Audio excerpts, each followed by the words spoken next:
142 and 4.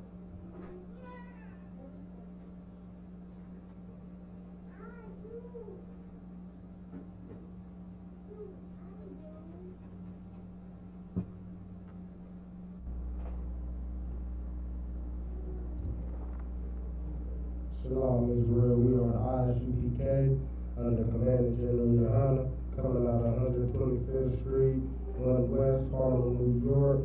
We are not affiliated with no other. We're not affiliated with no other Israelite camp out there, or no other organization for that matter. You know, we here to talk about how much America hates blacks, Hispanics, and Native Indians, the Lord's chosen people, and still to this day they continue to hate us. So with that being said, we're gonna jump right into it. We're gonna we're gonna share an article first. We're gonna jump into that article. You got that article out?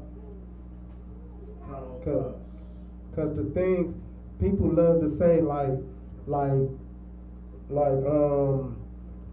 all the hatred for blacks, Hispanics, and Native Indians that the white man has is done and over with, that it's in the past, you know, that we need to let it go, and young white people love to say that, okay, well, I'm not my father, or I don't do the things my father did, or I'm not doing the things that my father did. We gonna prove that that is a lie. The fruit never falls too far from the tree.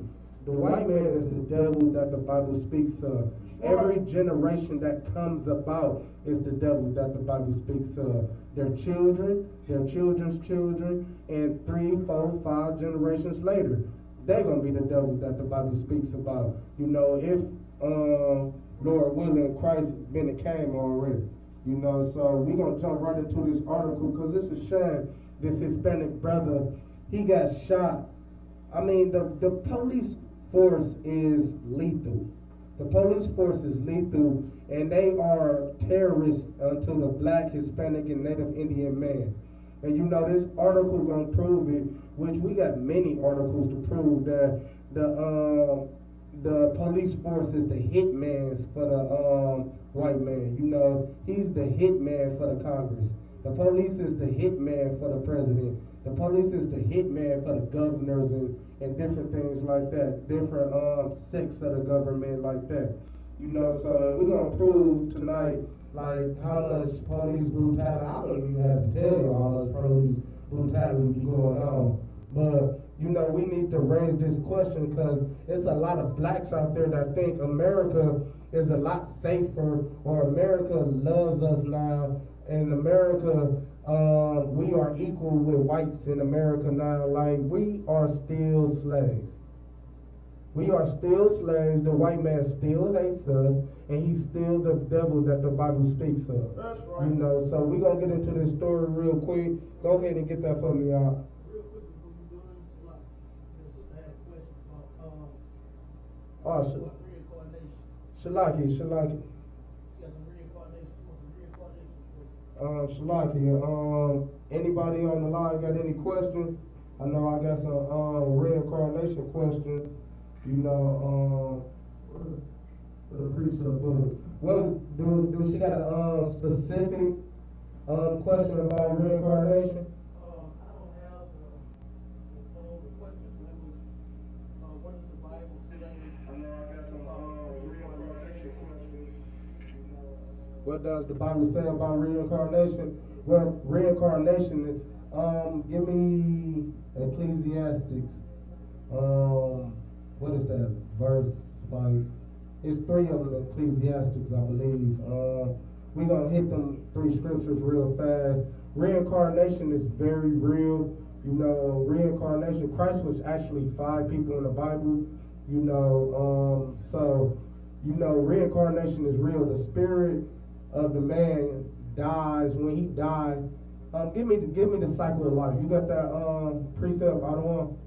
The cycle of life, like when a man dies. Go with Psalm 104, 29 through 31. Count. What? Yeah, because the cycle of life, we need to understand that, you know, it's a process when we die, and we don't go to hell, we don't go to heaven. That's not the things necessarily what happens. You know, all of that type of things come from Dante's Inferno. You know, hell comes from Dante's Inferno. You dying and going to hell, that comes from Dante's Inferno. You know, the little red man under the earth with the pitchfork, and he doing all types of weird stuff to you and poking you half to death, and you down there with your buddies thinking y'all about to raise up hell, in hell. No, that's not real. It's not going on. But reincarnation is real, because if reincarnation wasn't real, you know, then that means Christ has not risen, and which means that our belief and our faith is in vain. You know, I'm paraphrasing, of course, that's the scripture. You know, but once you get that first read for me, y'all.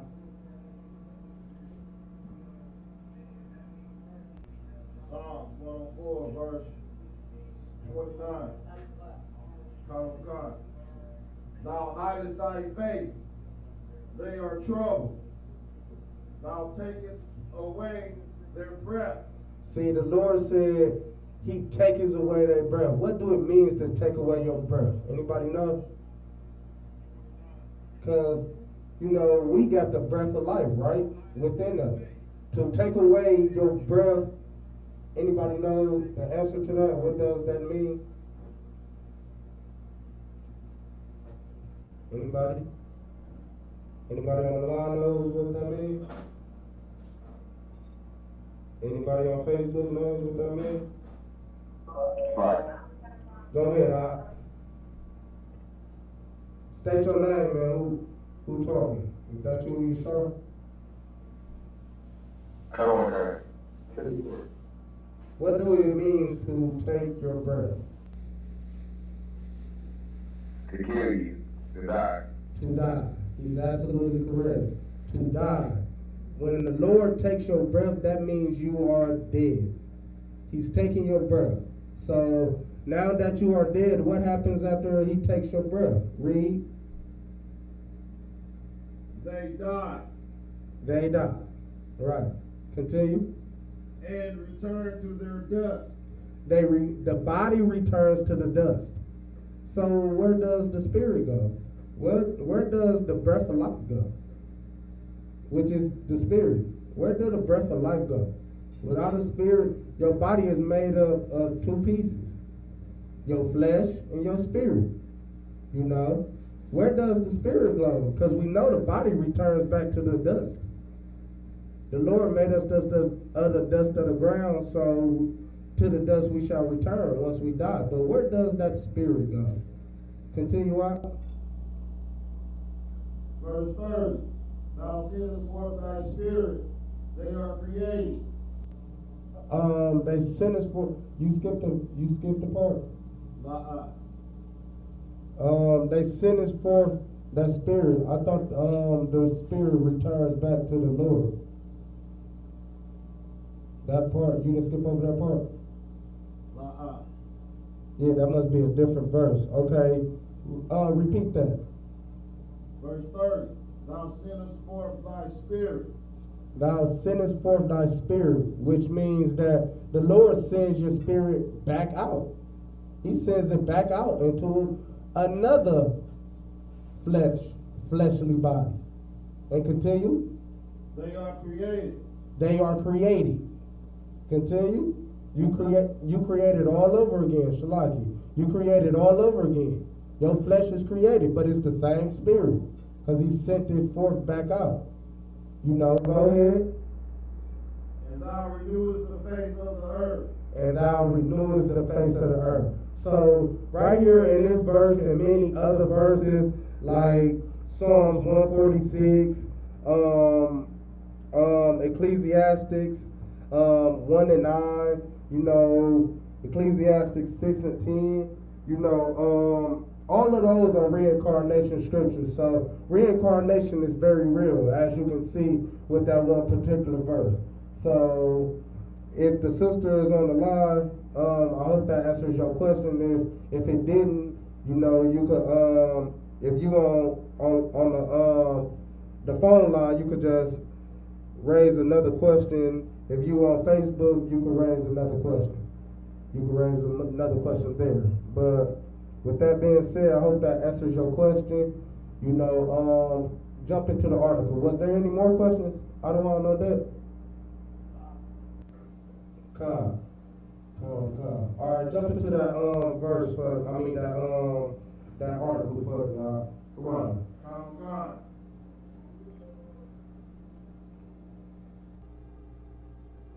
The family of a man fatally shot by a sheriff deputy in East LA last year said Thursday that an autopsy report shows he was shot in the back of the head and another 12 times, most of the gunshot wounds to his back. Now, this is a Hispanic brother, which is part of the 12 tribes of Israel. I'm tired of them fake Israelites saying that the 12 tribes are all black and different stuff like that. That's ignorance. Even the Lord, and in the scriptures, there's many scriptures, and you know, if you can attend the lecture coming up July 25th, Captain Katazar will be breaking down that from a historical point of view, from the archaeological point of view, you know, and from a biblical point of view. So he gonna bring facts out of everywhere. But you know, for the moment being, you know, blacks, Hispanics, and Native Indians make up the 12 tribes. They're not just black, they're not African. No Africans make up the part of the 12 tribes of Israel. But with that being said, you know, this Hispanic brother, probably Isupk or Manasseh, you know, he got shot 12 times. Now, these cops, we're going to see how diabolical these cops is. And this is something that they do frequently, often. Every day is a black, Hispanic, or Native Indian getting killed by a police officer, and the police officer is getting off. They might sacrifice one police officer for every 20, 30 police officers that kills a black, Hispanic, and Native Indian. You know, and when they sacrifice that one cop, best believe everything gonna be taken care of, and he's not gonna get the punishment that he deserves.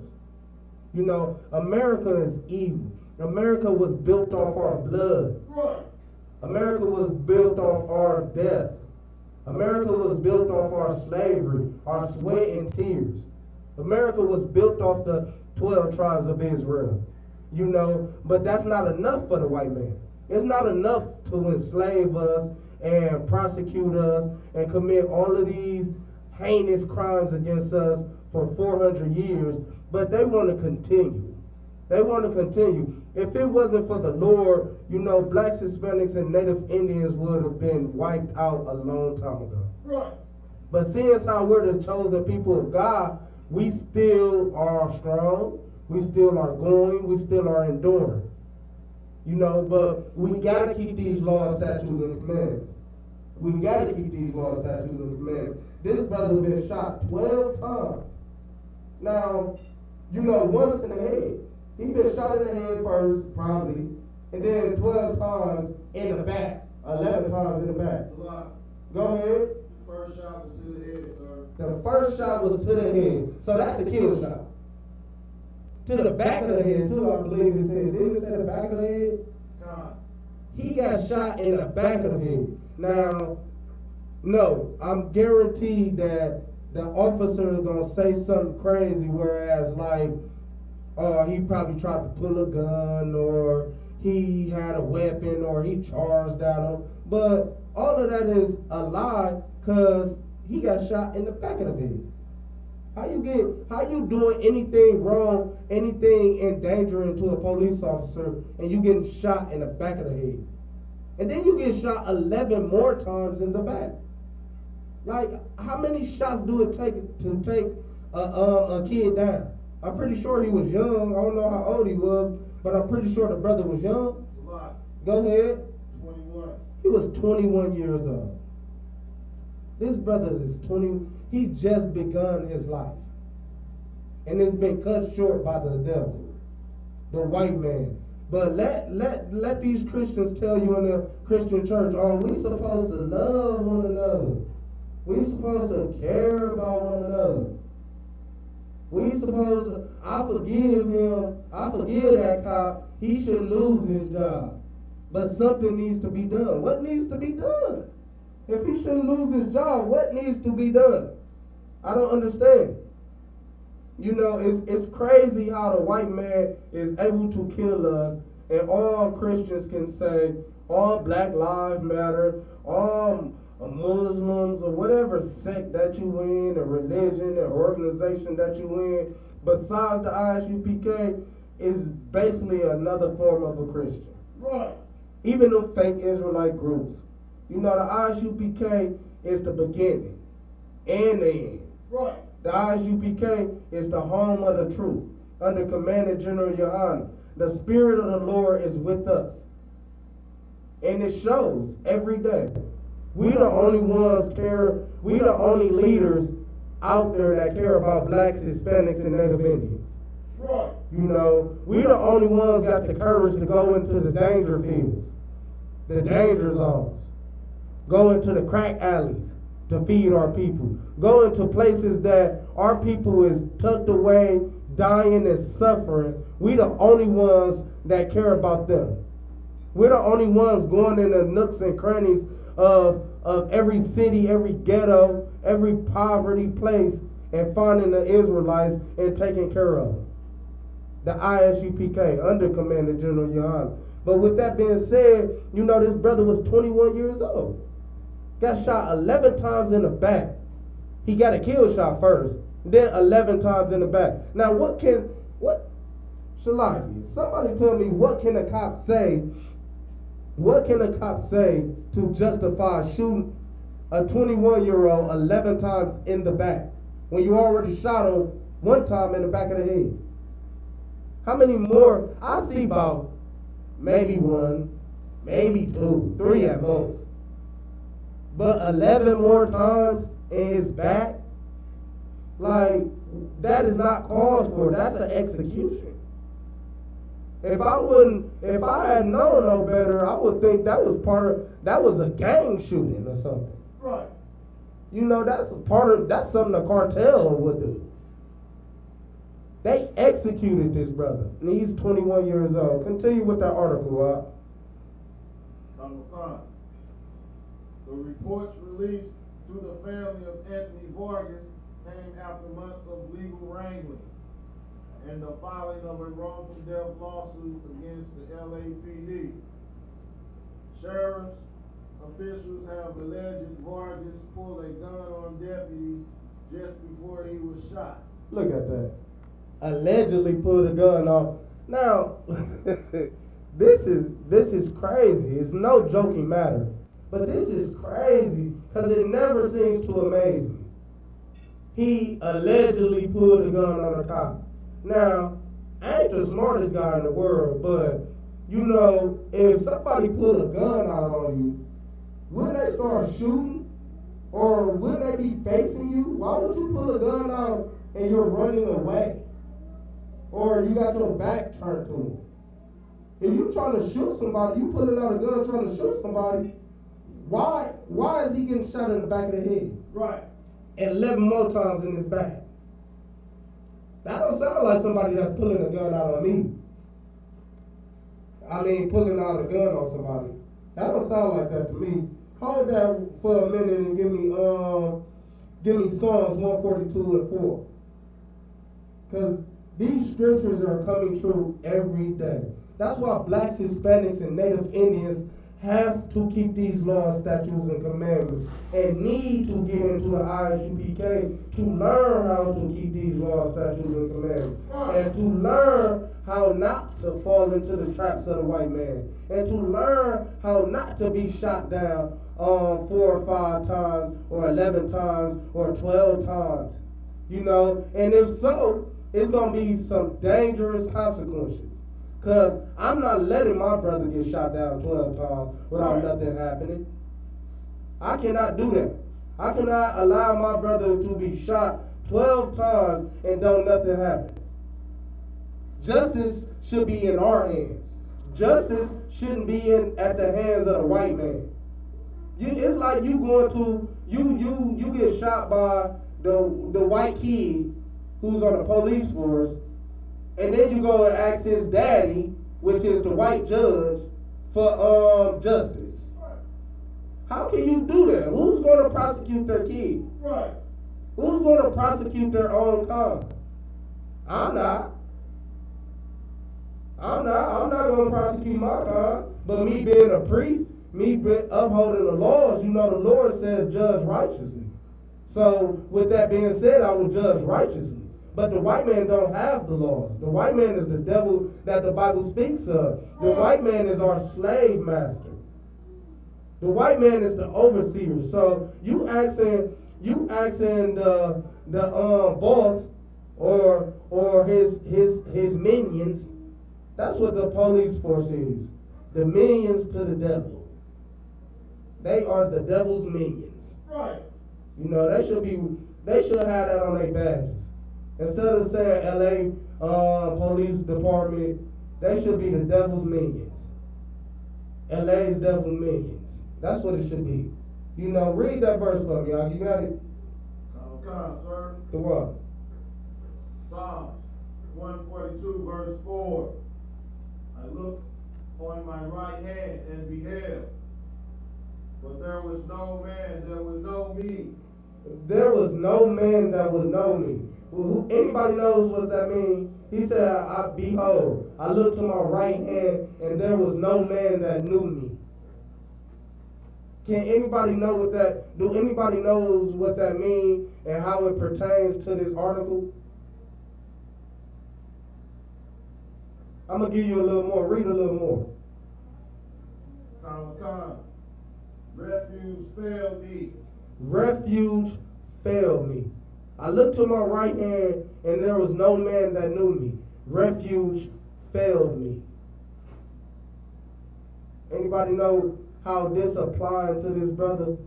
How this applies to blacks, Hispanics, and Native Indians when the cops come hunt us down? When the cops come lurking for us and killing us, and nothing happens? Anybody?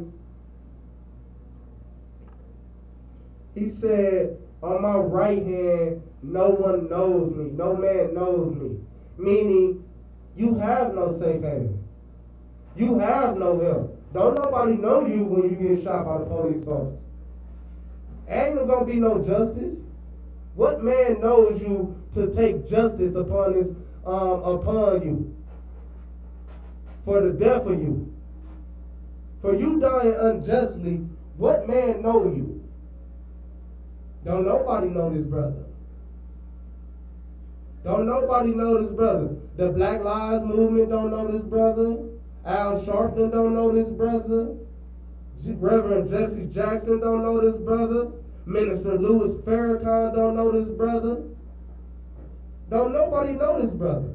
So who's going to take justice for this brother? No one knows him. There is no refuge for blacks, Hispanics, and Native Indians, meaning there is no justice. But if we keep these laws, statutes, and commandments, and we join the Isupk, we know how to get rid of the white man. We know the antidote, the cure for the white man being the devil. We know his cure. We got to separate from the white man in all fashion, manner, and form. We have to separate from the white man. Give me some more on that verse, huh? No man cared for my soul. Continue. Go to verse 5. Verse 5. I cried unto thee, O Lord. I said, Thou art my refuge and my portion in the land of the living. The Lord, he said, the Lord is his refuge. No man knows him but the Lord. The Lord knows he's a chosen Israelite. The Lord knows he's a Hebrew Israelite. He's from the 12 tribes. The 12 tribes. The Lord knows this. The Lord is the only one that knows this. And the Lord is going to do justice unto the cops. Right. Unto that white man, which is the devil that the Bible speaks of. That's right. But if they got into the Isupk, and a spirit rests upon, coming to the Isupk where the Lord's spirit rests upon us, that brother wouldn't have been killed. And if so, if he would have been killed, it would have been justice for that brother.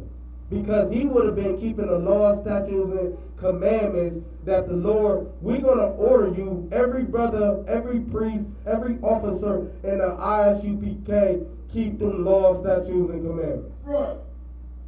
They keep them laws, statutes, and commandments. And if they don't, the Lord will weed them out. Because no one man will bring down the Lord's school. No one man will bring down the priest of the Most High. You know, that brother probably wasn't keeping the law, statutes, and commandments. He don't know how valuable eating pork is, how detrimental how detrimental eating pork is to the Most High. He doesn't know that. So therefore, that brother was the Lord is not hearing his prayers. The Lord is not hearing his mother's prayers. Because 9 times out of 10, they are not keeping the law, statutes, and commandments. So there will be no justice for this brother. There will be no one that knows him. He will have no refuge nowhere. He cannot run anywhere. But that's why it's so important.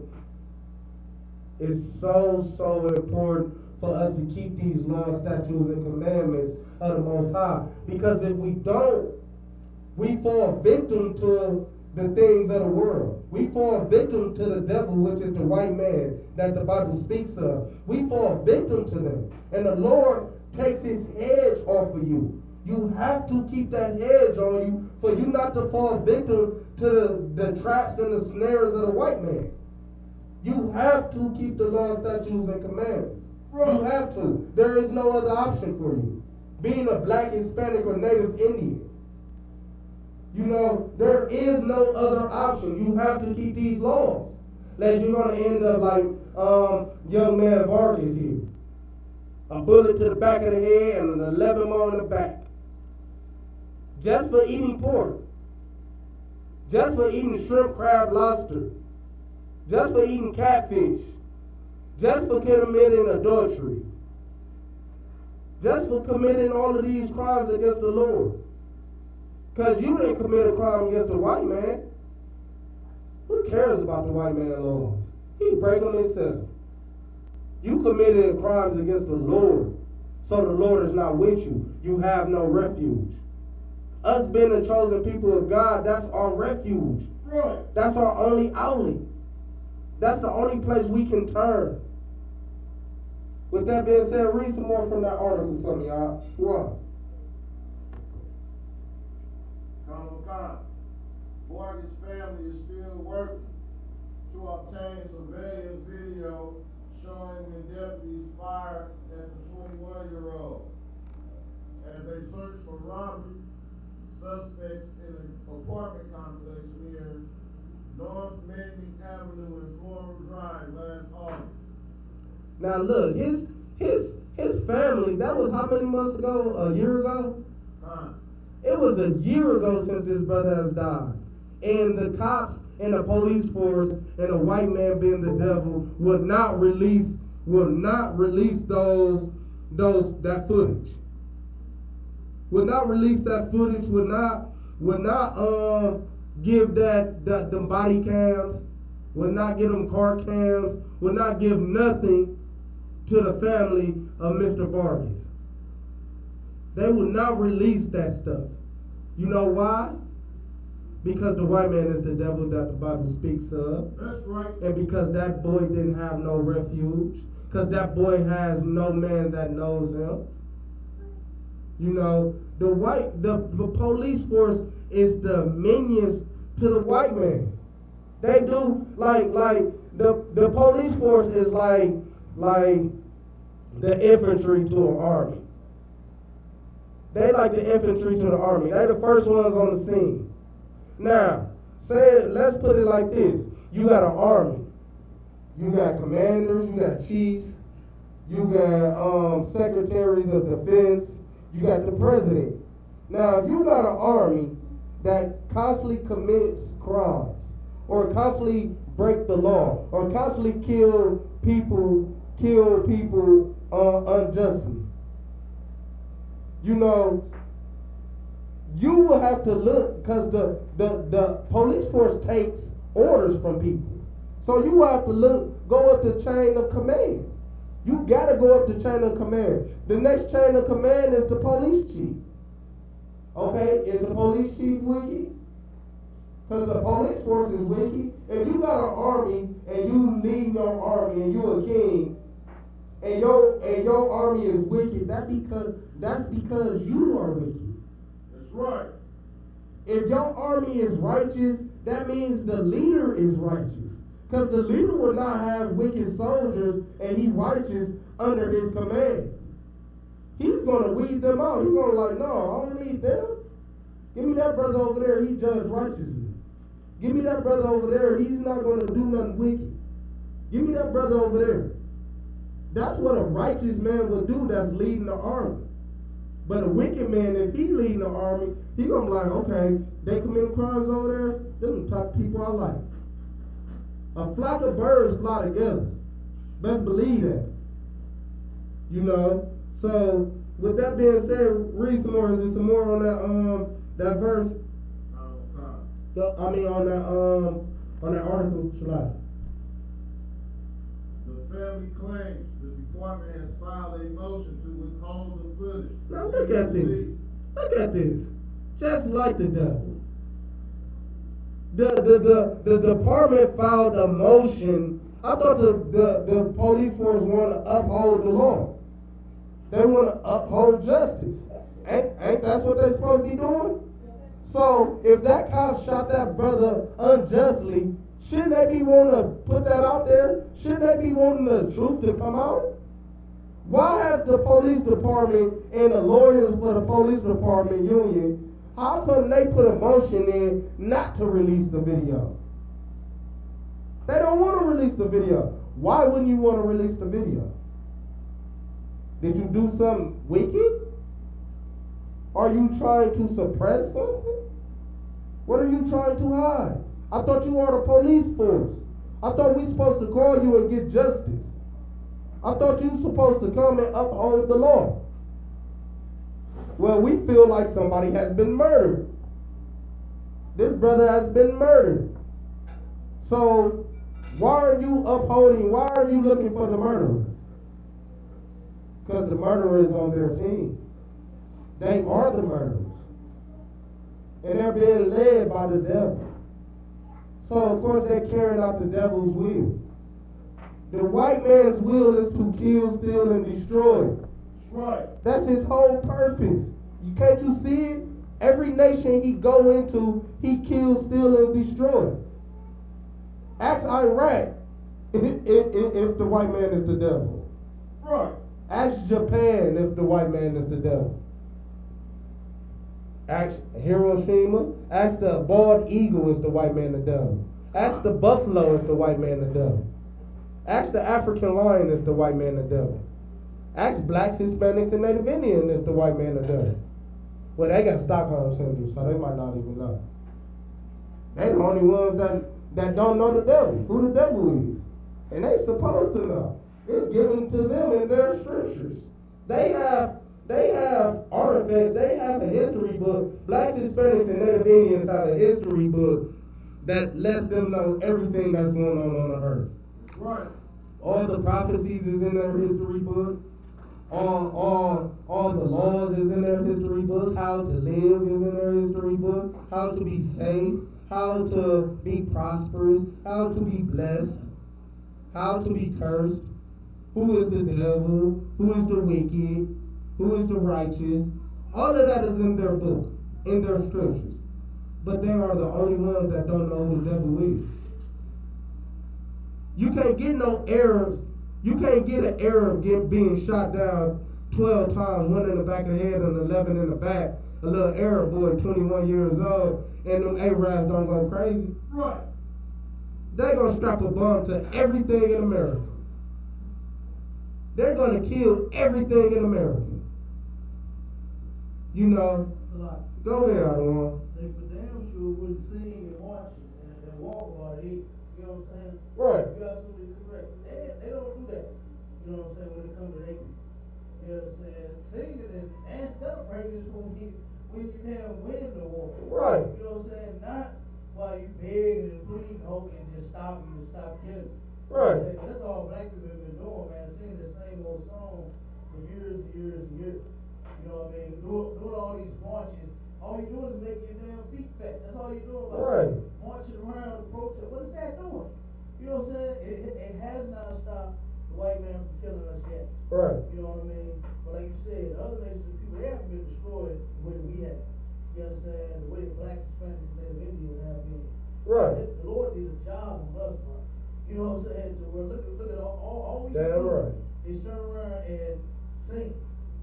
You know what I mean?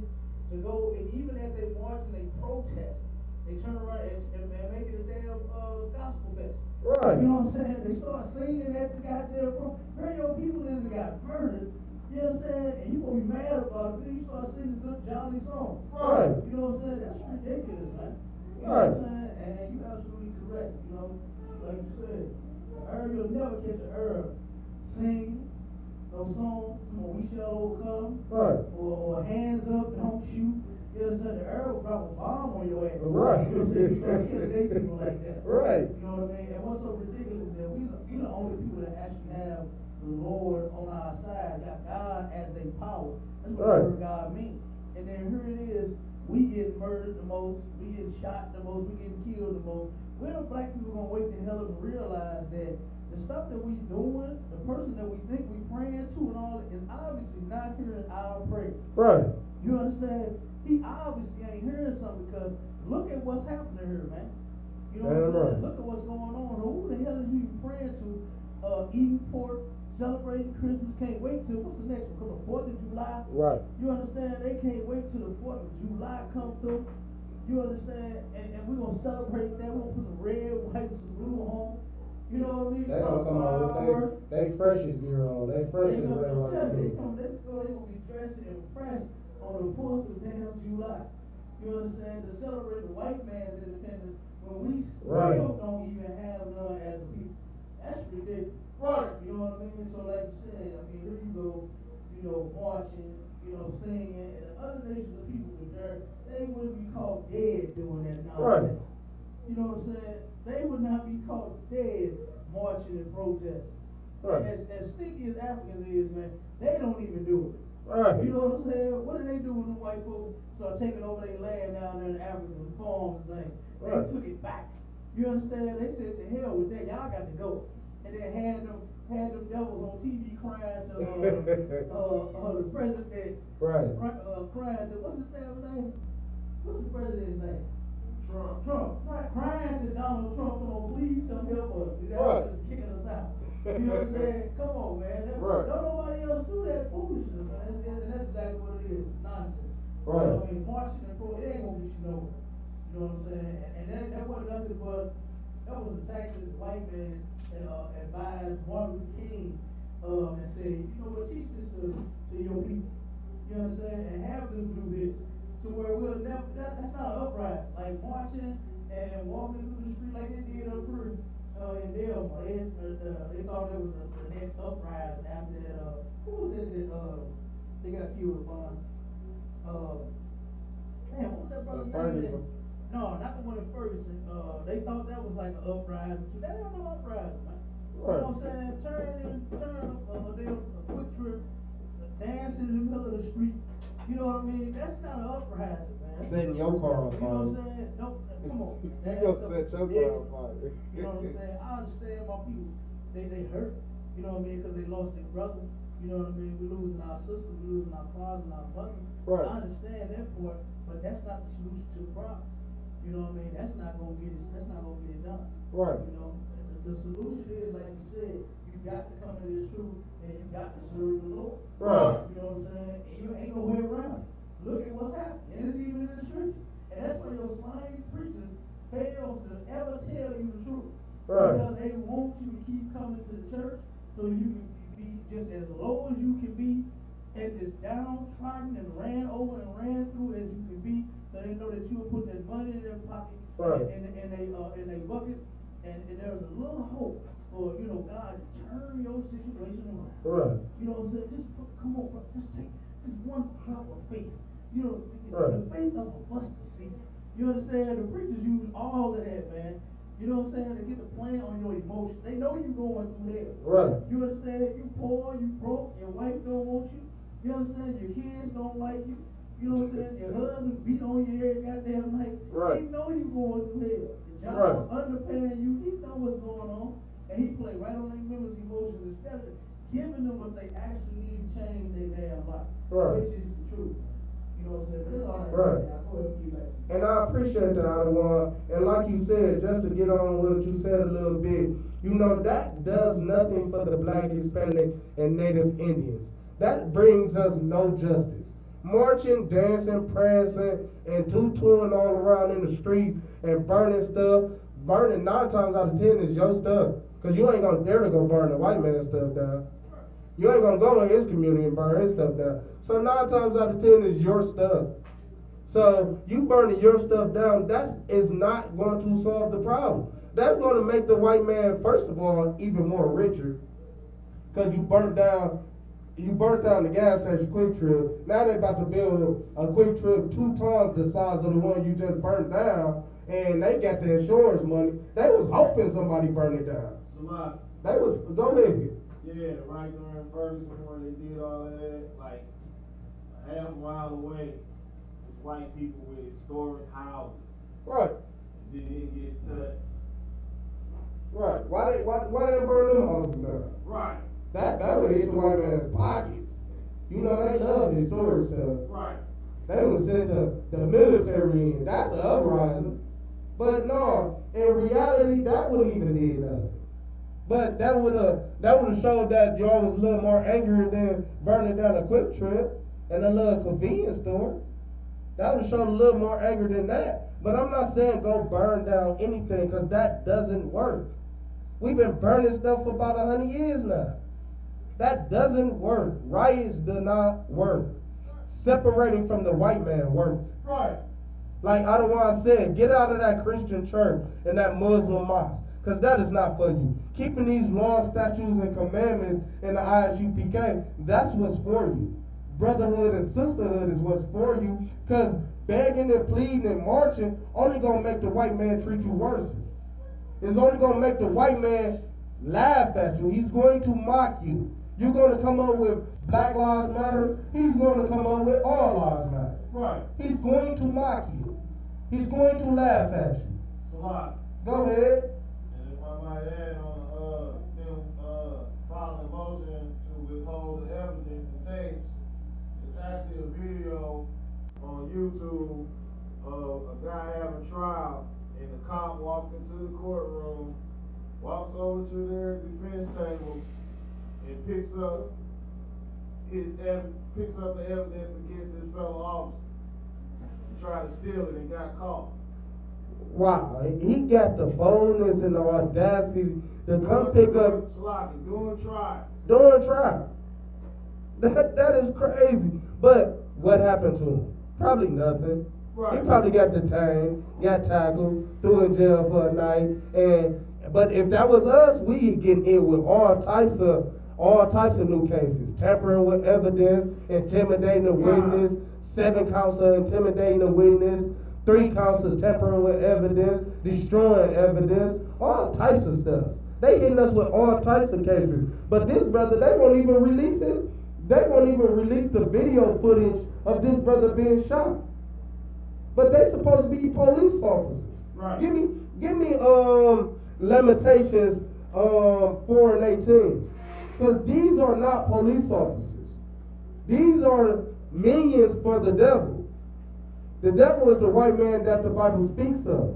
These are police officers are minions for them. You know, they're not police officers. They do not uphold the law. They do not uphold justice. They do not look and seek for justice.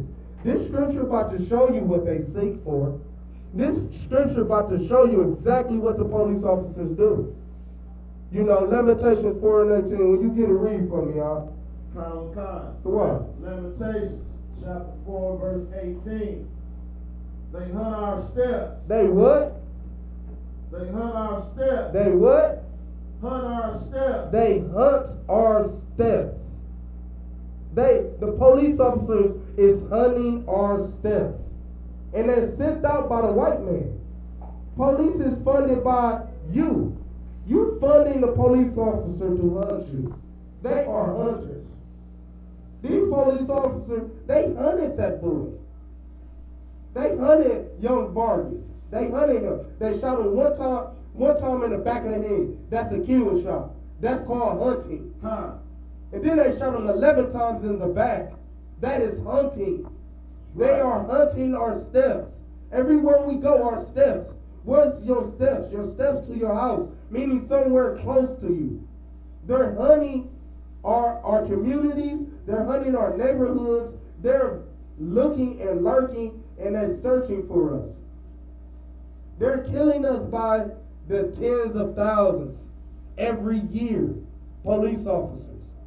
That's a terrorist attack. That's the act of war. Any other nation on the earth will consider that an act of war. That's right. Not only do they hunt our steps and they commit all of these things to us, not only does they send a police force out there, that's an act of war. But they got the abortion clinics, that's an act of war. They got the ones that they don't kill, they put them in the prisons. That's an act of war. They're committing acts of war against the Lord's chosen people, which is blacks, Hispanics, and Native Indians. Right. They're committing acts of war against us. And all we can do is listen to these fake leaders, these false shepherds, and march and dance and protest. That's all we're doing, is protesting. Right. When will we understand? We tried everything under the sun. We tried Islam. We tried all the sects of Christianity. We tried Buddhism. We tried Black Panthers. We tried Black Lives. We tried every organization and religion under the sun. When is we going to try to keep the laws, statutes, and commandments of the Most High? Right. And the Lord said they are not burdensome. Them laws is not burdensome. It's not hard not to eat shrimp, crab, pork, and lobster. It's not hard to eat that. I know it's a delicacy. Don't nobody want to give it up. But it's alternatives. It's alternative. Because pork is not really that good. It's not better than lamb. It's not better than beef. It's not better than chicken. Pork is like one of the worst meats you can eat. That's right. Not health-wise, but it is health-wise like the worst meats you can eat health-wise. But not just, I'm talking about taste-wise. I know a million things that taste better than, you know why we eat more chicken than we eat pork chops? It's because chicken tastes better. You know why we wish we could eat more steaks than pork chops? Because steaks taste better, beef tastes better. You know why we damn sure can't look at lamb? Because the price of lamb is outrageous. Right. The white man got that a delicacy for him. The white man got that for him. Most people like lamb. How does lamb taste? Look, you ain't even ate it before. But you eat guy rolls all the time though. You go get a guy roll, a year roll, whatever you want to call it. You go get one of those in a heartbeat. But you don't know what lamb is. Like, nigga, you want some lamb? Oh, no, I don't eat no lamb. Man, I'm finna go to this restaurant, get me a guy roll though. Like, what? What are you talking about, bro?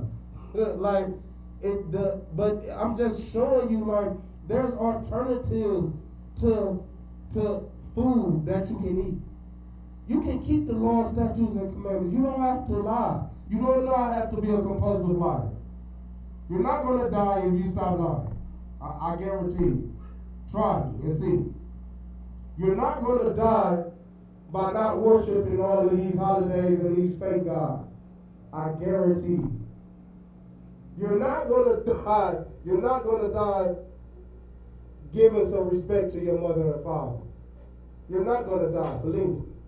You're not going to die if you a black, Hispanic, or Native Indian man, and you say, okay, well, I don't want to get lined up today. I don't want to line my hair up. I don't want to line my beard up. You're not going to die, I guarantee you. I mean, I know you might think you will. I know you, since you ain't crispy no more, you think ain't no females gonna like you. But almost every brother, about 80% of the brothers in the ISUPK got multiple wives. But you ain't gonna get no woman. You know what you ain't gonna get? You ain't gonna get that wicked whore that's sitting on that corner. That's what you not gonna get. Cause she's not gonna want you. She gonna want a borderline homosexual. She wants somebody that look as cute as her. Or cuter. He in the mirror more than she is. These brothers in the ISUPK, they brush their teeth, wash their face, wash their butt, and they up and out of there.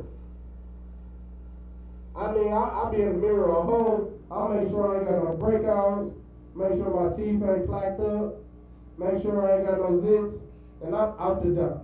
I can care less. My woman keep telling me to get some face cream and stuff. I say, I'm back. Listen here, man. I don't need that. I'm black. I'm a nigga. I'll be alright. Right. I got a few zits I gotta break out. Who cares? That's for my wife. I want my wife to go get her toes done. You go look cute. I'm finna go commit war. I'm finna go battle the white man. Right. I need to look like a lion in this jungle. Because that's exactly what it is. The white man treating it like it's a jungle. Why can't I treat it like it's a jungle? You know, give me some more on that verse, huh? Come. That we cannot go in our streets. They hunt us so we cannot go in our streets. Niggas be paranoid. Man, they step out the house, they be hoping the police don't fuck up their day. Shalaji, they be hoping the police don't mess up their day. God. Like niggas, that's one thing, like this is like every nigga, every black, Hispanic, and Native Indian, I'm pretty sure do this. If they come outside and they see a cop pull somebody over, they be like, I'm going back around. It's a bad day today. It's gonna be a long one. If you see two cops, you're not going outside. If by the time you step to the street and you about to get in your car, you see two or more cops, you're not going outside. Right. You're going to turn around. You're gonna be like, you know what? Maybe I'll go to the store later. Because you don't want to be killed. They're hunting our steps. So we will not go in the streets. This Bible was written thousands of years ago. How is it prophesying what's going on right now? You know, drop that verse out and give me Psalms 10 and 8. Because that's not the only verse. All of these verses, all of these precepts, I can pull precepts for days to show you how the white man used the cops, which the Bible already prophesied a long time ago. You know, the cops, what they're doing is nothing new. There's no new tactics what the cops are doing. The white man learned from the Africans when they had us in slavery in Egypt.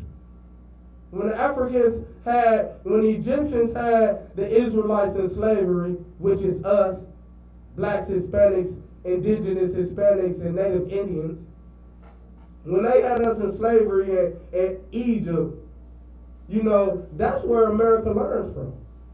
The white man learns from them. That's why in Revelations, I'm paraphrasing of course, it says spiritually Sodom and Egypt. Because what's going on in America? All types of homosexuality. Homosexuality is running rampant in America. And thanks to your African president, which you thought was Israelite, Barack Obama, he passed, only thing that nigga did for blacks, Hispanics, and Native Indians was pass the gay law.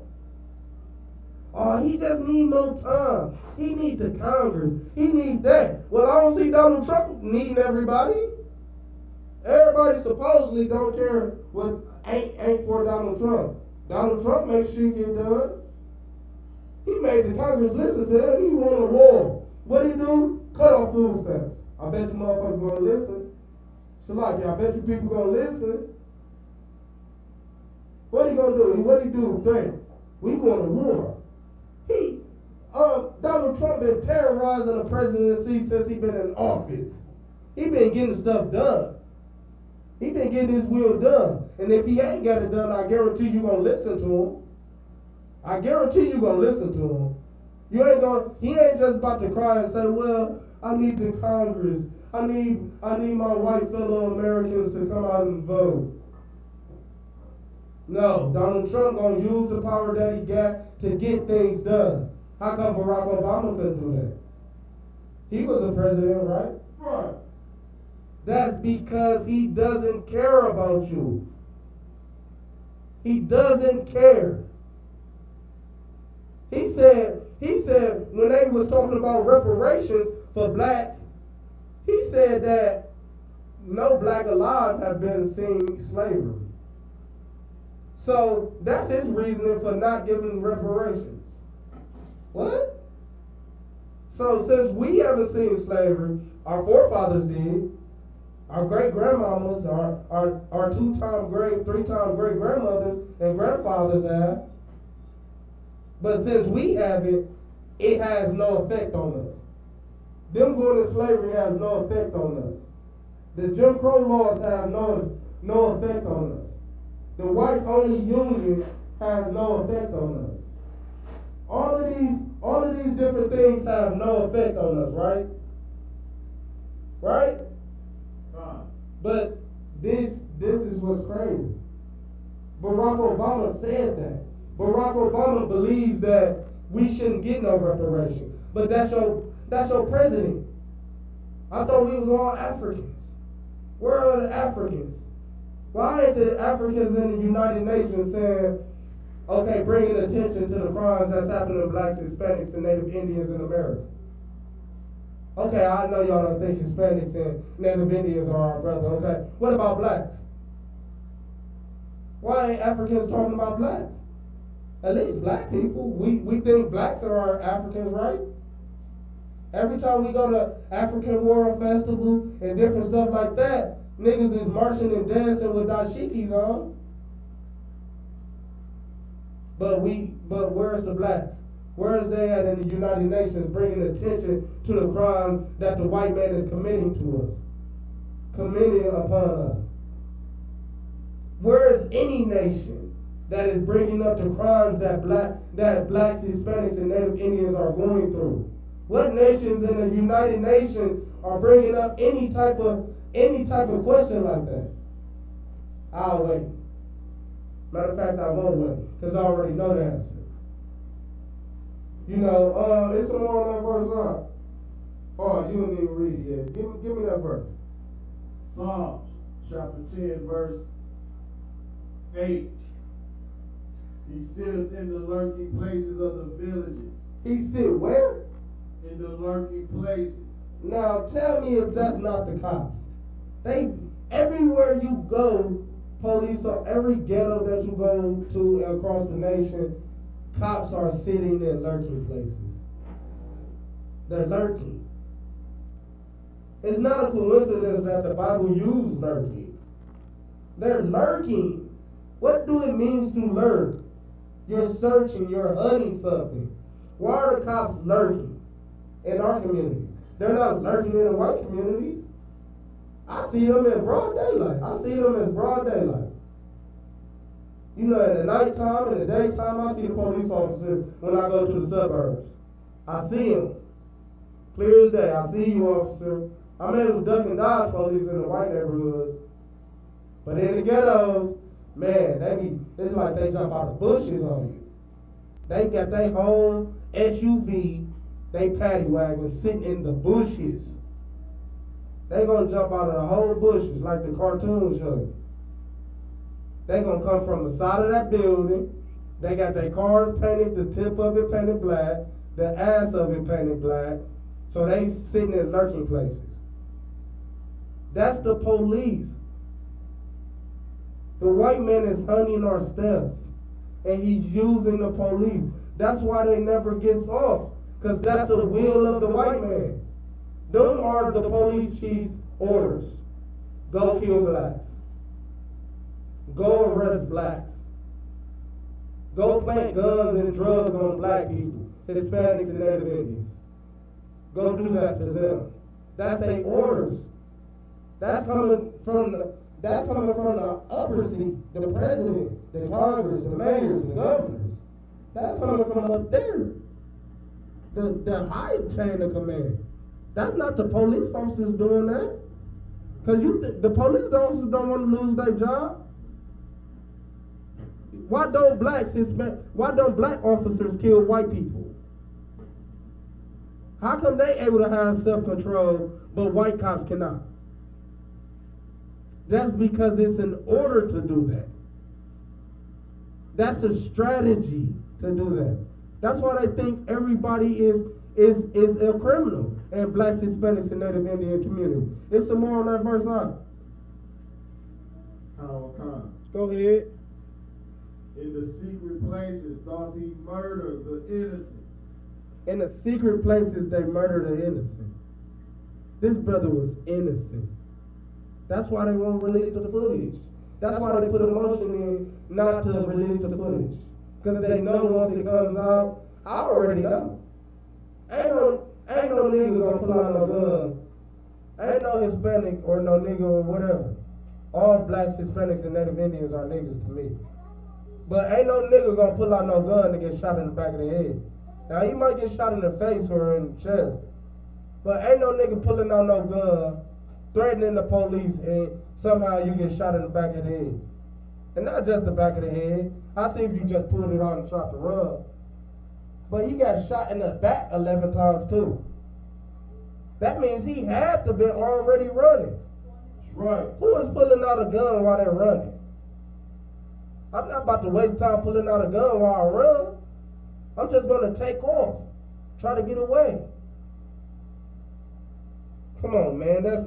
Read some more from that article, and we're going to drop that article and get on the different. We're going to continue to show blacks, Hispanics, and Native Indians. No, read the rest of you read the rest of that verse. Read the rest of that article. We're going to hear. This is mother, right? Lawyer now. No, I'm saying that's his mother on the video. We're going to watch the video too. Go ahead with the rest of the article.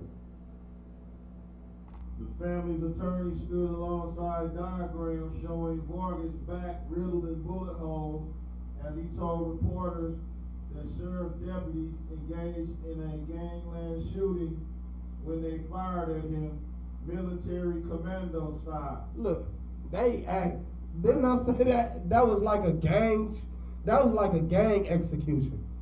The way he got killed, I would expect that to happen from a gang. From the cartel or from the Mexican mafia or the Bloods of the Crips. I would expect that to happen from them. Execution style. You get shot in the back of the head, and then I'm gonna shoot you 11 times to make a statement. How you get why do they need to get shot 11 more times? That's hatred. There's hatred behind that. There's hatred behind getting shot in the back of the head and then getting shot in the back 11 more times. Right. That's called hatred. That's called a vendetta.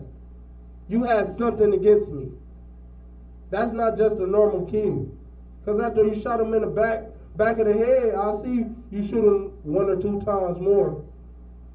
Not knowing that you hit him in the back of the head probably, or not knowing that he's going to fall. So you hit him 1 or 2 more times. But I'm pretty sure they seen the back of his head explode. The white man is hunting our steps. That's right. Continue to read that article. This is an execution. It's a murder, and these deputies should be charged with murder. The attorney said they most definitely should be charged with murder. They most definitely should be charged with murder. Go ahead. Somebody calling the school hotline. Trying to probably get some food. We feed blacks, Hispanics, and Native Indians. Hope it ain't no devil on the line because he's going to get a rude awakening. right. I'm going to execute him on the phone. Hebrew style. Yakarab style. Go ahead, continue with that article. The LAPD medical examiner coroner was not released before report Thursday. Now look at this. Now it's a year later, and they still will not release. They won't even release the coroner's report fully, the full coroner's report. Let alone the video. Why would you release some of it, half of it then? What are you trying to hide? What is the white man trying to hide? Anybody know? We gonna hear from his mother. I think this is his mother.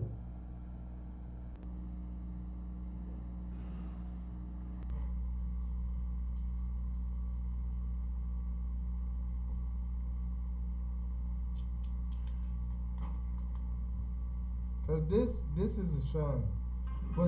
What's happening to blacks, Hispanics, and Native Indians is really a shame. You know, we're dying. We're dying by the busload. You know, we're dying so fast and so, you know, so viciously. You know, it's a shame how we're dying and stuff like that. You know, but the white man being the devil is more reason why we should keep these laws, statutes, and commandments. You know. Now calling for justice. The mother of the victim, Lisa Vargas, and her attorney met with the media later. This is mother, y'all. Let's watch and see what she says. 21-year-old Anthony Vargas was fatally shot last August while deputies were responding to reports of a man being robbed at gunpoint in East Los Angeles. Detectives say that when Vargas saw the deputies, he started running, and that's when he fell. That's when a fight started, leading to the deadly shooting. The family only recently learned the coroner's reports show 9 of the 13 shots hit Vargas in the back. We were not allowed to look underneath his clothing to find out where these bullet holes were. We have prepared ourselves for this day. But how can you really prepare to know that your son was assassinated in this way? The family's attorney says the district attorney's office may have surveillance video from the night of that shooting that would clear Vargas of any wrongdoing. Investigators have said that Vargas may have been mistaken for a suspect. Turning now to That's a shame. They will not release no evidence. They will not release anything concerning that case. Because you know why? Because they know what's going on. They know what happened. They're telling the attorneys for the police union. They're telling the police union attorneys not to release that evidence. Press all motions to release anything. You know, with that, go ahead. You got something to say on the God, real quick, I want to bring this out.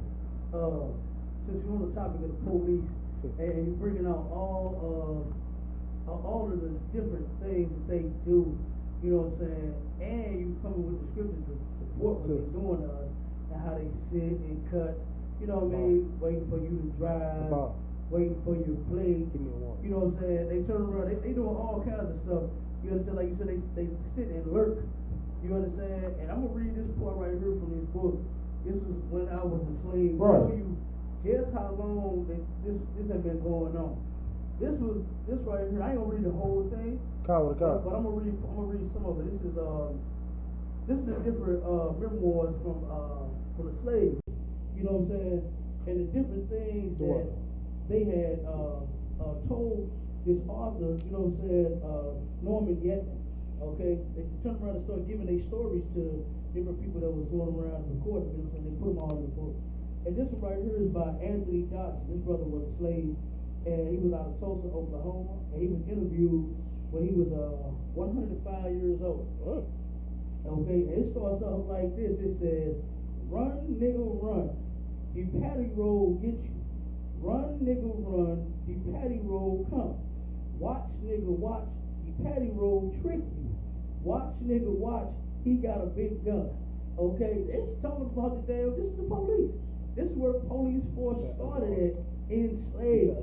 You understand? The police force started in slavery because they was called the slave patrol. It was called the slave patrol back in slavery. Right. You understand? Now they ain't nothing but, patrolmen and police officers, and you know what I'm saying? They just switched it up a little bit. But these the same people, man, that was going over us. Now, what's the song we got now? Bad boys, bad boys. Right. What you gonna do? What you gonna do when they come for you? We singing the same old goddamn song. We just remixed it like we was goddamn R. Kelly or somebody. Right. You know what I'm saying? And then it says that's one, and I'm gonna read it just like what it say, because remember, our people didn't know English very well. Right. You know what I mean? So the English was often broken and all kinds of jacked up. Right. But it say that one of the songs the slaves all know, and the children down on the 20 acres used to sing it when they playing in the moonlight round the cabins in the quarters. It says, sometime I wonder if the white folks didn't make that song up so niggas would keep in line. You understand? Right. They made it. I'm telling you, you know what? That's what they was thinking. You know what I'm saying? It's like, damn, did they make that up to where we would be in fear? Yes, they made everything up to where we would be scared of it. You understand? You know, so I just wanted to bring it out, like you said, the brother, he was scared. He was running for his goddamn life. He knew that the murderer of all the earth was on his tail, right, and he turned around and run. You understand? Like you said, if you got a gun, what the hell you running for? Right. You're supposed to start shooting. At some point, you're supposed to be pulling it out and got some shots off. Right. You understand? If that's what your point and your goal was. But we all know the white man, he the devil. It means lying. Right. They all lie and say, "Oh, I was scared. I'm scared for my life." You was scared of what? When he ain't got no gun, you got 2, 3, 4 of them with you. You got one on your hip. You got 2 clips. You got one in the car. You can go get out the front seat. You got 2 more in the trunk. You can go get. You understand? Come on, what the hell you scared of? You know, and you got back up. All you gotta do is push a button and they come to the scene. Right. You got know bulletproof vests, bulletproof tasers, batons, all kinds of equipment. Right. Here you is talking about some nigga got a gun, or you said it's a Hispanic brother? Right, a Hispanic brother. Hispanic brother got a gun, and you scared shitless of him. You understand? When you the one got the gun, and that's their thing every time. We had a gun, they were scared, and this and that. You understand? When police get military training, right? It's not like they getting trained. You know, say like you a softball player, and you a pro baseball player. It's 2 different types of training. You understand? Because you throw the ball different. You understand? And all kinds of different in those 2 leagues. Right? And the police force, they get trained like they are in Iraq. Right. You understand? They get trained to kill. That's why they're so excellent at murdering our brothers and our sisters on the street. Damn right. You understand? But I just wanted to bring that out real quick. You know what I'm saying? And what you saying is heavy. And what you saying is heavy, Adawan, because like you said, they getting trained military style. The military is not about to ask no questions. Right. The infantry squad is not about to ask no questions. Right. The Marines, their first job is to kick door and shoot. If the Marines coming for you, they're going to kick the doors and they're going to start shooting. They're not going to play no games. They're not going to ask no questions. They're going to say, well, could we put the taser? They ain't even got no taser. I don't even know why cops keep tasers. They don't ever use them. They tasers be shiny and fresh. Probably smell like a fresh taser. Right. Fresh plastic. You know, because they never use it. I seen a few cops without a taser. Like, this nigga ain't even got no taser. He ain't got no option. His only option is to pull from his right ear. And that's that thing. You know, like Adawan said, this stuff goes back to slavery days. These cops are doing exactly what the slave master wanted them to do. They're doing exactly the same thing. I'm glad Adawan pulled that from out that book. Because I was just thinking about that. Like, that's where the police is formed from. That's where police and patrolling have came from. They was trying to catch slaves. Their whole job was to catch slaves fleeing to the north, fleeing to the south, the southern south like Mexico, fleeing those 2 places, and they was to bring them back. They are to bring the slaves back. Right. If not, kill them. As long as they don't get away. You know, and it's a shame that this been happening to our people for decades, hundreds of years, since we were slaves. You know, and of course, like the sister asked earlier in her question in the beginning of the class, we are reincarnated. So while your dirty, stinking African president, Obama, who you thought was an Israelite, who you thought was one of your people, while his stinking butt said none of us experienced slavery, who's to say we did it? Who's to say I wasn't alive during slavery? And I died and my body came back. We read that in the Bible. There's many scriptures about reincarnation. So I did experience slavery. If my forefathers experienced it, I experienced it. Right. Because you come back in your same lineage. You come back in your same heritage. Your same bloodline. You don't come back. I wasn't white before and came back black. I wasn't a slave master before and came back a slave. I was a slave, then I came back a slave, and then now I'm still a slave. Right. You know, with that being said, and like he said, go ahead, sis, you got something to say? Oh, okay. But like that sister said, I mean, the sister on the video and stuff like that, they planted that gun in his hand. His mother said, I believe they planted that gun in the article. You know, but we gonna drop that and get into another article. Give me the next article, Sir. The what? An officer in Utah is facing backlash from his community after he reportedly mistook a young boy for a fleeing suspect. Now look, this is a young boy. He mistake him as for a fleeing suspect. Now this article, the reason I bring this out is because cops act like they don't know what's going on, but in reality they do. They know what's going on. They know exactly what they're doing. And their job is to kill, steal, and destroy. That's their job. To come out and murder blacks, Hispanics, and Native Indians. Like it was read in that slave book, like it was before that, like it was in Egypt. When they had the overseers watching us, making sure we build those pyramids and build those Sphinx statues and build those castles and pharaoh houses for the pharaoh and stuff. They had overseers seeing us doing the same thing that the whites are doing today to us. You know, read for me, y'all. And drew his gun on him. According to a report from CBS News, Utah police were in pursuit of an armed suspect from a call about a shooting when an unidentified officer came upon 10-year-old DJ Roots. Okay, he was 10 years old. That is a shame. That's a shame. This cop running up on a 10-year-old, thinking he a suspect. A suspect of what robbery? He's running up on a 10-year-old boy. What 10-year-old you know? I'm pretty sure the little boy looked like. I seen the picture of the little boy. He looked every bit of a teenager or less than that. If he was a teenager, I would have guessed he was just making a teenager.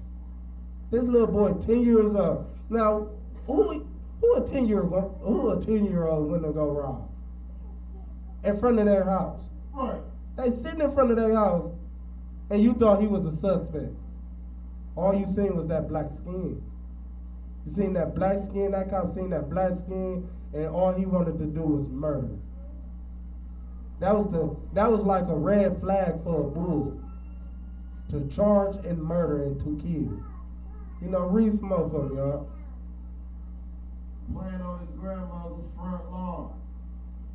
The officers have been given mixed descriptions of the suspect that they were pursuing, with conflicting reports that they were black, Hispanic, or Polynesian. What? Like, come on.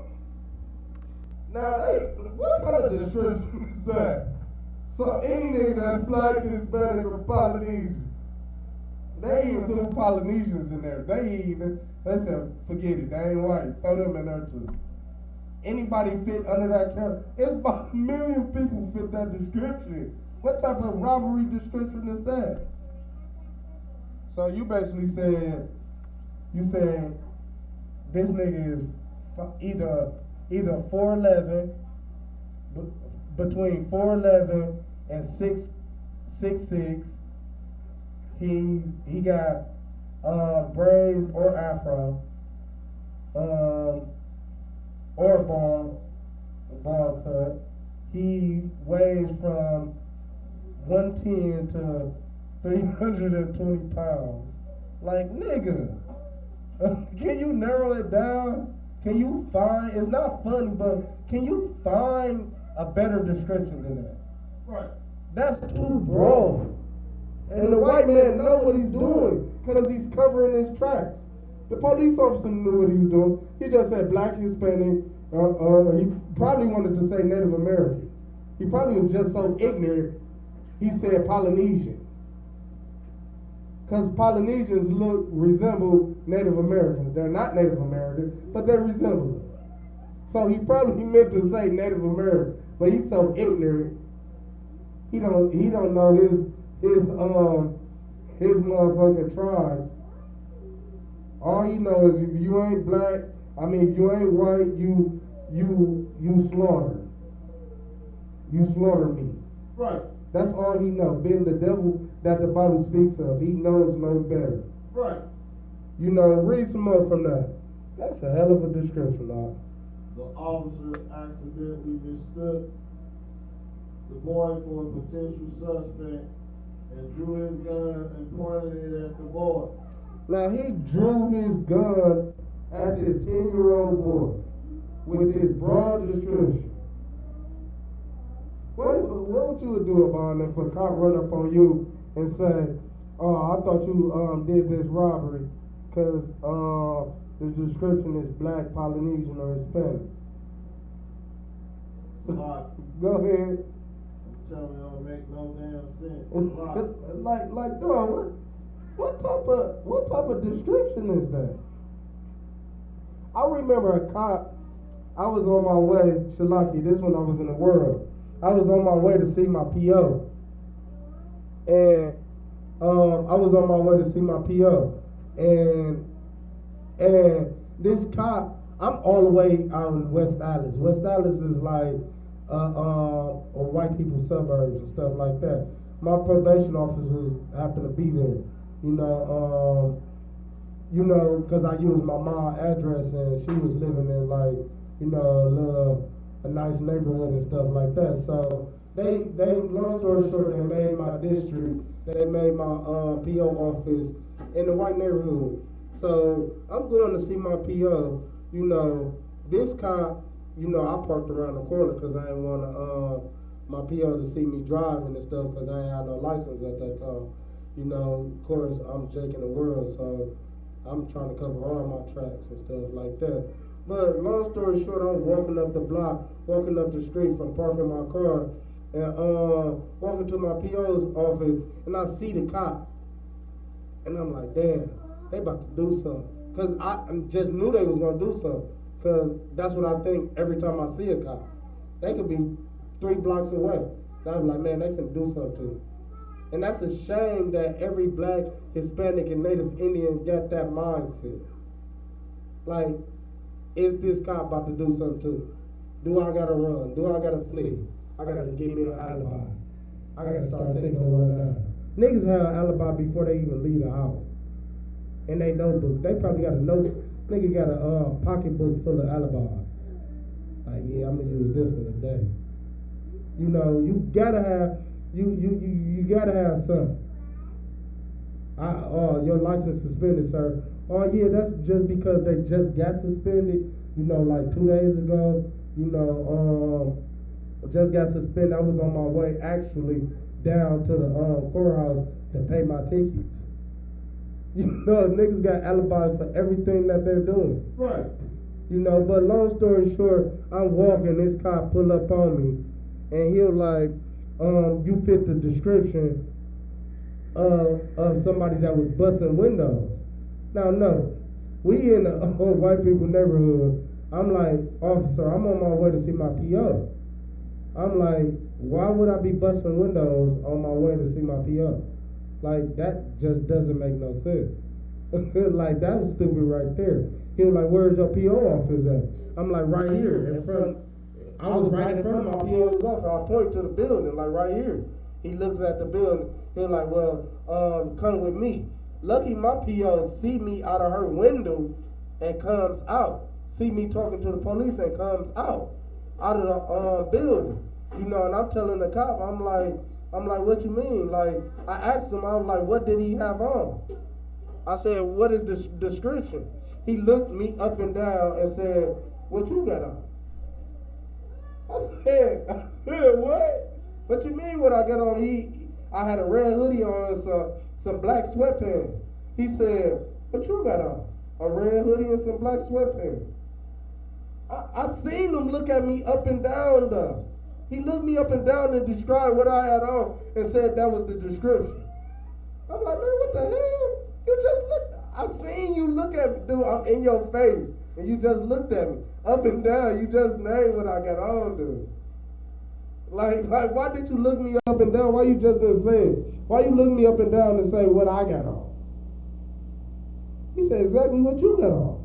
Then my PO come out, and lucky my PO, she was a heathen too. She was Asian, but lucky she came out and said, "What's going on?" You know. And he was like, "Who are you?" I'm like, "This is my PO. That's who I'm coming to see." I'm like, "Why would I be busting windows on my way?" She was like, "Yeah, he does have an appointment. He's on his way to see me and stuff like that." I'm like, "Why would I be busting windows, dude, on my way to see my PO?" And my PO, when he came out, he would have took me to jail. Right. He would have arrested me. He would have took me down for busting some windows. And I ain't bust no windows since I was about 13, 12. I was every bit of like 26, 25. You know, I ain't bust no windows in like 12 years. Like, nigga, what grown man is out busting windows? You know, I might bust my baby mama windows or something, shit. But I'm just not busting random windows. I'm not even gonna do that. Shit. But at least if you could say something like that, that would be a better excuse. You said I'm out busting random windows. Like, nigga, you just wanted to pull me over. You just wanted to check me. You might as well just stop and check me. Right. Listen here, nigga. I'm gonna check you. I would have said, all right, check me. Because I knew I didn't have nothing, for one thing, not going to see my PO. And for another thing, I'm used to them just having no reason to pat me down anyway. So he was better off saying that. He just looked so dumb to me, saying, what you got on? You know, but that's how the police is. That's how they treat blacks, Hispanics, and Native Indians in America. That's their job, to stop and frisk. Read some more from that article for me, y'all. The child's mother said the officer was yelling at DJ to put his hands in the air, get down on the ground, and not to ask any questions. Go ahead. She approached the officer to tell him that he had the wrong person at gunpoint. Look, she had to tell this officer that he has the wrong person. Why should a mother have to tell? And what would have happened if she wasn't there? What would have happened to that little boy if she wasn't there? How could that little boy justify like you know, I'm not your suspect? Because all he gonna do, you heard what she said. She was yelling. The cop was yelling at the boy, saying, "Stop! Don't ask no questions. Don't say nothing." How can you? If somebody fit the description, wouldn't the cop say, "Where you coming from?" Start getting to asking you questions. That's what a righteous cop would do. But like, if you think somebody fit the description or something, you would ask them questions. You be like, "Where you coming from?" Why you got this on your shoes? Why you got this mud on your shoes? How long have you been there? Stuff like that. But you telling the little boy stop, get on the ground, and don't say nothing. So you can't even defend yourself. You can't even give your alibi, give your excuse. He don't want to hear it. He just feels like you're black, Hispanic, or Polynesian. You fit that description, so you going to jail, buddy. Right. And you 10 years old. So you know nothing. You know no better at all. Continue with the story, y'all. The officer then reportedly holstered his weapon and got in his car and left. So the cop just hopped in his car and hit him. Huh? Damn. His mama there. If his mama wasn't there, he was it. He was the suspect. But luckily that boy mama was there. Cause all of a sudden the cop didn't say nothing, didn't explain nothing, he just hopped in his car and hit him.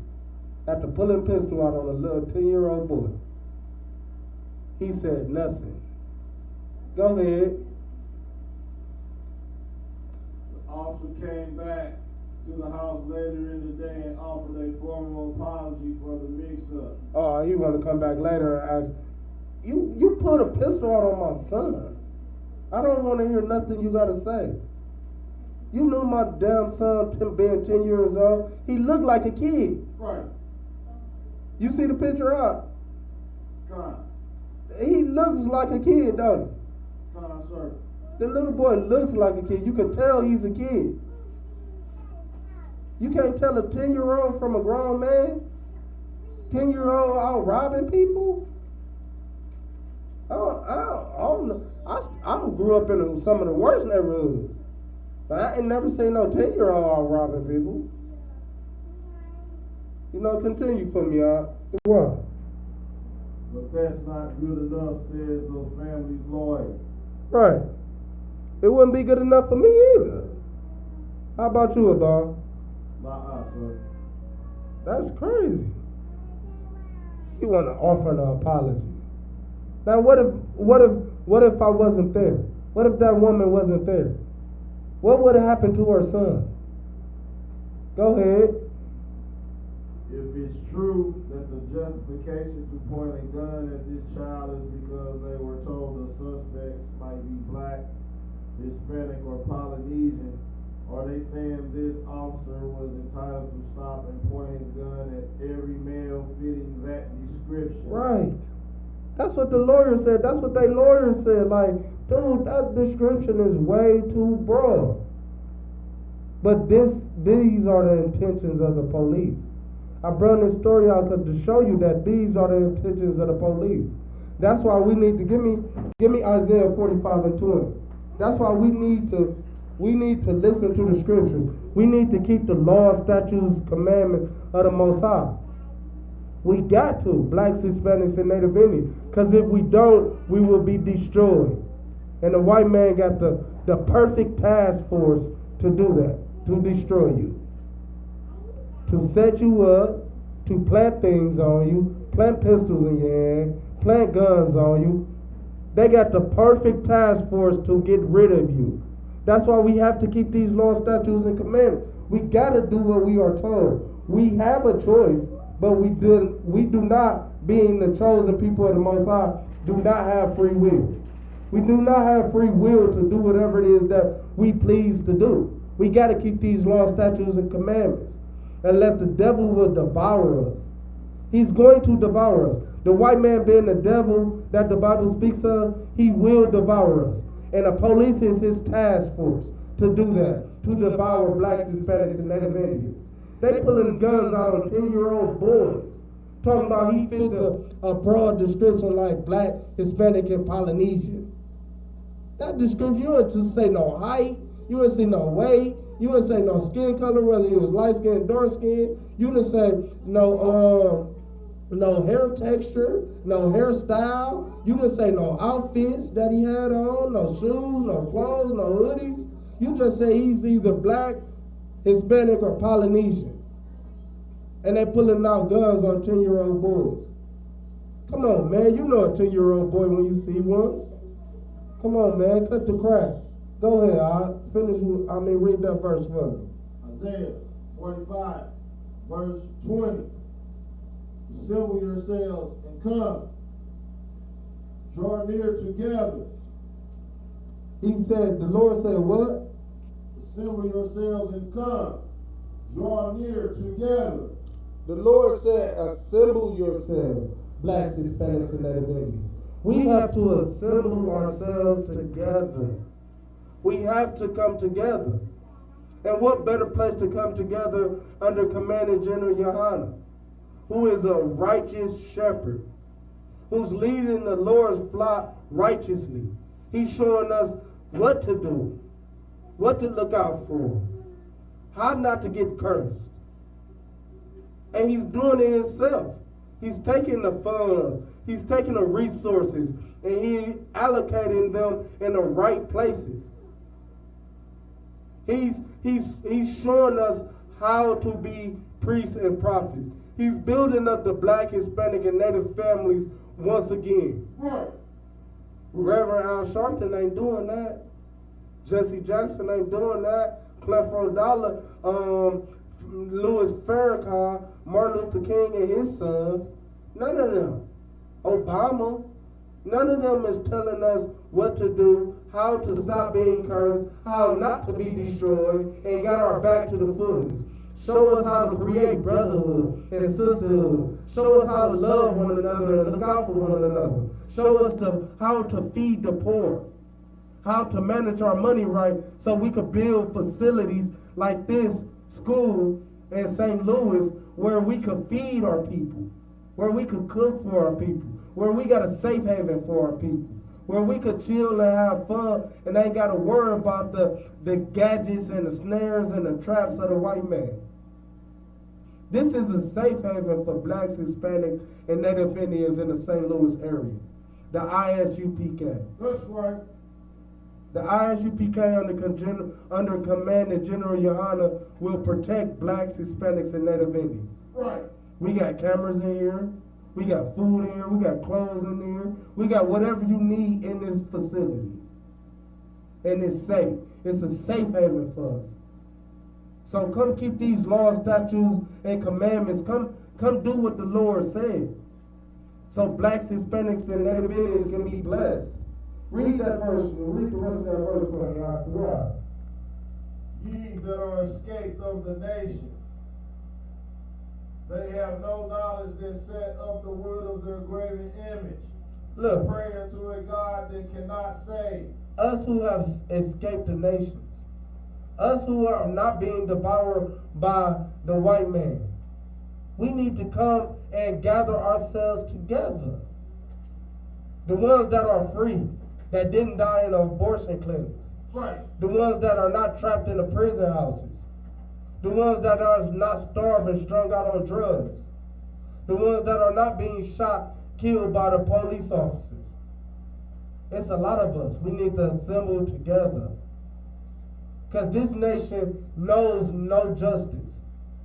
He said, this nation that worship wood, the white man worships wood. What is that? That's that cross in Christianity. Right.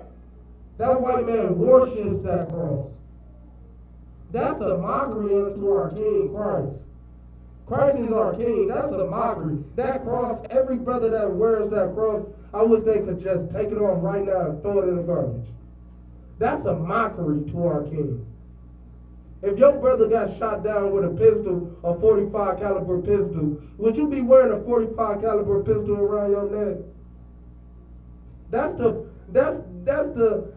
utensil they used to crucify our King. Why is we glorifying it? You know, why is we paying homage to a utensil, a murder utensil? If your mama got stabbed to death with a knife, if you gonna have knives all tattooed on your skin, around your neck, if you gonna do that, you gonna wear t-shirts with knives on them?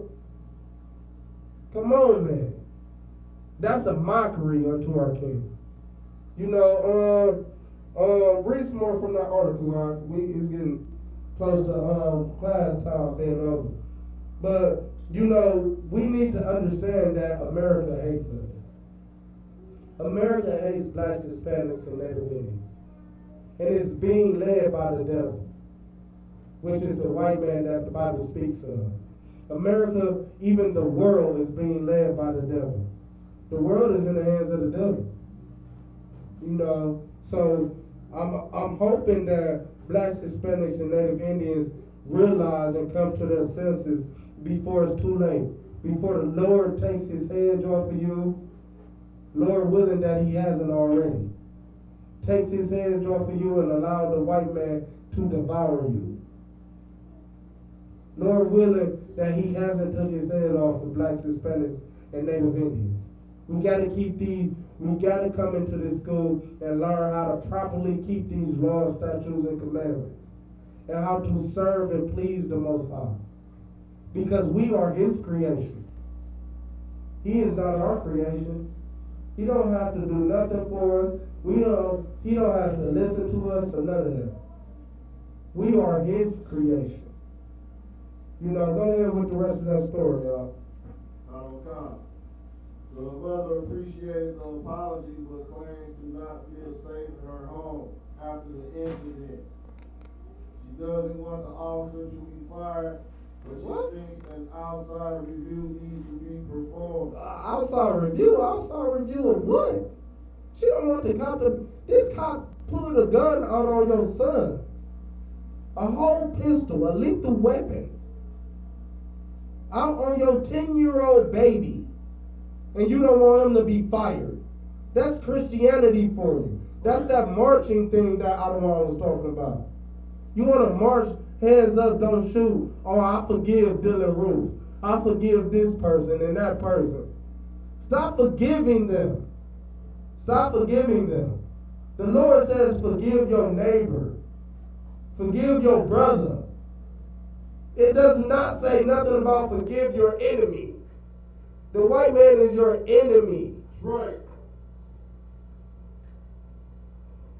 He's your natural born enemy. And you want to forgive him. I don't want him to get fired. I want him to get fired. So I want him to get prosecuted. If that boy's mother is not going to stand up for him, I'll stand up for him. Right. I want him to get prosecuted to the full extent of the law. They love to say that with us, don't they? Right. We're going to prosecute you to the full extent of the law. I hate when they say that. I hate even reading that. You will be prosecuted to the full extent of the law. You know a devil made that. Like, nigga, you don't even know if it was an accident. You just want a nigga to be prosecuted to the full extent. Come on, man. She said she don't want him to be fired. That's Christianity at its finest. You put a gun out on my son, you lucky I don't kill you. You put a gun out on my baby, I'm borderline gonna blast you. He's 10 years old with a pistol staring down the barrel of a pistol. That is sad. That his mother would say something like that. Read, finish that for me, y'all. Go on. She also noted that her son faces some issues with sight and is mentally delayed. Oh my Lord. Now the boy is mentally ill and he's slightly blind. Now what if she wasn't there?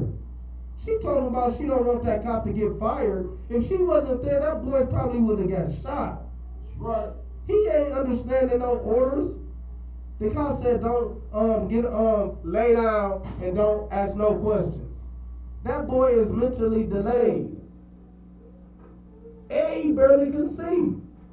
He probably wouldn't even seen the cop. He probably coming close to the cop trying to see who he is. Trying to see if he got a badge on. He barely can see. The cop, what you think that cop would have did? What? Go ahead. Killed. That cop would have killed that baby. That cop would have killed this 10-year-old boy. He mentally delayed. That means that he's not all the way there. that baby probably couldn't listen to follow orders or nothing. If his mama wasn't there, that baby probably 9 times out of 10 would have been killed. And that's a shame. And all he can do is offer an apology.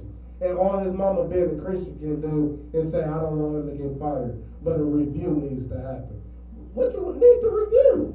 The fact that he put probably a military style 9mm on your baby, Glock 9, Glock 40 on your baby, almost popping him, and then he left.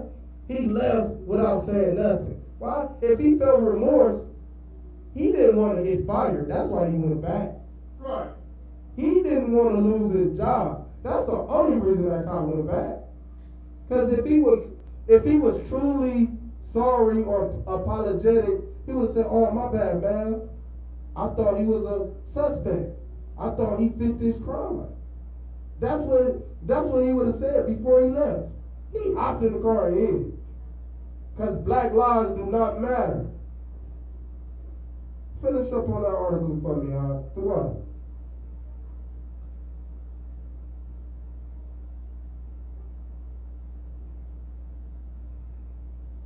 Captain Sophie defended his officer, but said that they can use the mistaken identity as a learning experience.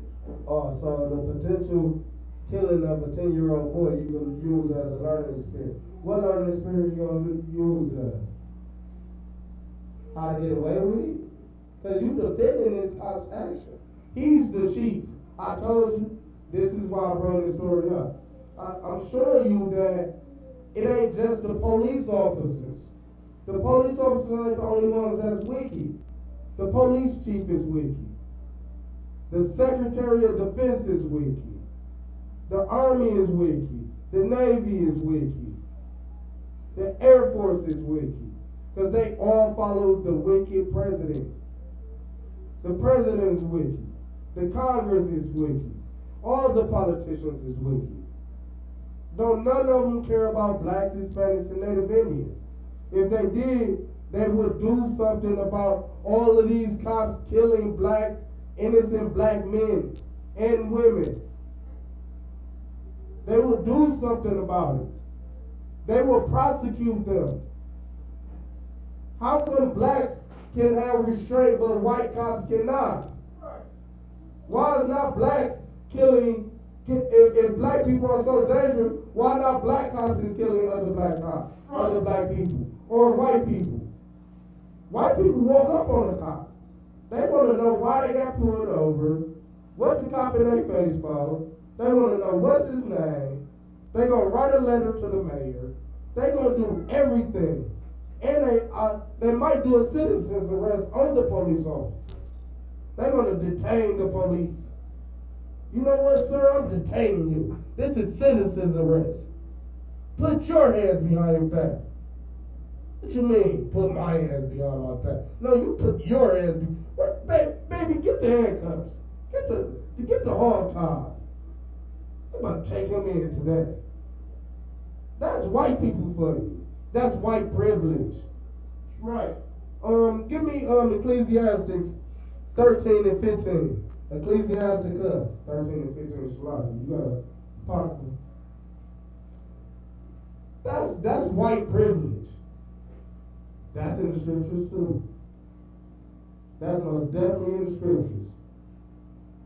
Why white cops killing white people? Why black cops killing black people? Why black cops killing white people? It's statistically proven that white citizens are a lot more aggressive toward cops than they are a lot more aggressive toward cops than black people are. Shalakia Captain Kapashko. Yeah. Why? It's already statistically proven. You got that verse from me out. 14. What I say, 13 and 15, I think? Yeah, 13 and 15. Okay. Ecclesiastes chapter 35, verse 14. I said 13 and 15. Verse 13. Like, you will not accept any person that is a poor man. Right. You will hear the prayer of the oppressed. Verse 14. You will not despise the supplication of the Go to fatherless. 15, Lord. Sloppy. Verse 15.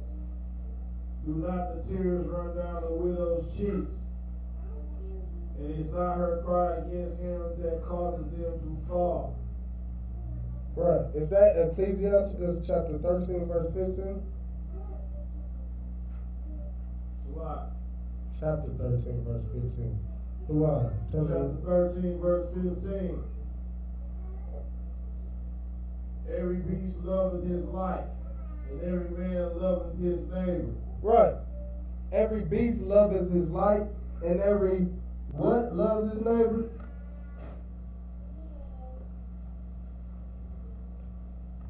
Every man loveth his neighbor. Every man loves his neighbor. That means that every bird of a flock flies together. That means that white people love white people. That's why white cops don't kill white people. That's why black cops don't kill black people unjustly. You know, that is why.